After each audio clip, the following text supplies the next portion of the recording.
সক্রিয় অংশগ্রহণ ব্যতীত সংস্কার কর্মসূচির অগ্রসর হওয়ার কোনো সুযোগ নেই।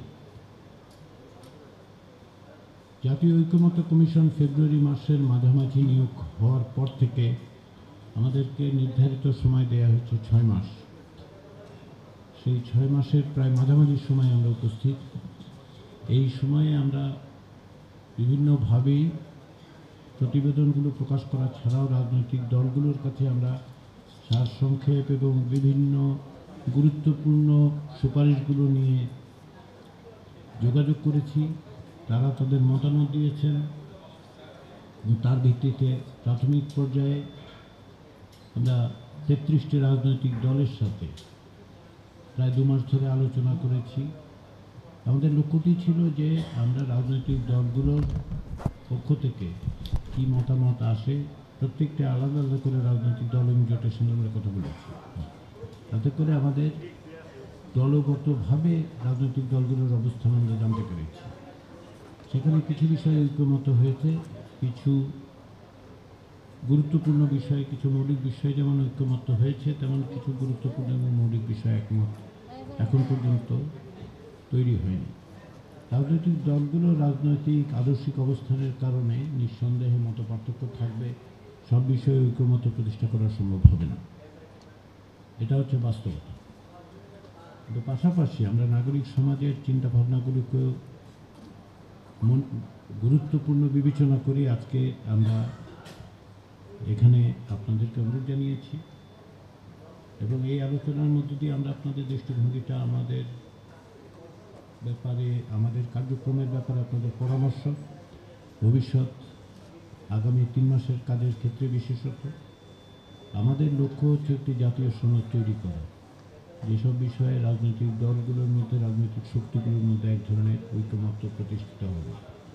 এর বাইরে যেগুলো থাকবে আমরা সেটা জনগণকে অবহিত করব যে এসব বিষয়ে ঐকমত্য প্রতিষ্ঠা করা যায়নি, সেগুলো আমরা জানাবো। কারণ হচ্ছে স্বচ্ছতার জন্য এবং জনগণের পরবর্তী সময়ে রাজনৈতিক প্রক্রিয়া সিদ্ধান্ত গ্রহণে সহযোগিতা করার জন্য আমরা মনে করি সেটা খুবই জরুরি।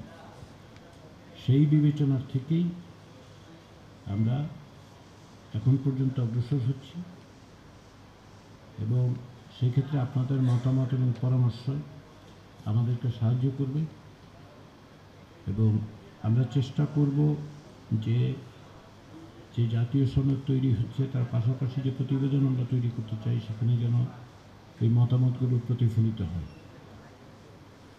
একথা বলার অপেক্ষা রাখে না যে আমরা একটা মাহেন্দ্রক্ষণে দাঁড়িয়ে আছি ইতিহাসে। অমিত সম্ভাবনা তৈরি করেছে, কিন্তু যে কোনো সম্ভাবনা যেমন চ্যালেঞ্জ তৈরি করে, এই পরিবর্তনের চ্যালেঞ্জগুলি অত্যন্ত কঠিন, কঠোর। কেননা চেষ্টাটা হচ্ছে রাষ্ট্র কাঠামোর কিছু প্রাতিষ্ঠানিক এবং কাঠামোগত পরিবর্তন। সেটা খুব সহজ হওয়ার কথা নয়। আমাদের প্রত্যাশা যে সমাজের বিভিন্ন অংশের মধ্যে, রাজনৈতিক দল সহ বিভিন্ন অংশের মধ্যে এই যে ঐতিহাসিক মুহূর্ত, এই যে ঐতিহাসিক সুযোগ, সেই সুযোগকে আমরা গ্রহণ করতে পারব। 53 বছরের ধরে যে চেষ্টা, সেই চেষ্টার পাশাপাশি গত 16 বছর ধরে যে সংগ্রাম, সর্বোপরি জুলাই আগস্টের গণঅভ্যুত্থানের মধ্য দিয়ে যে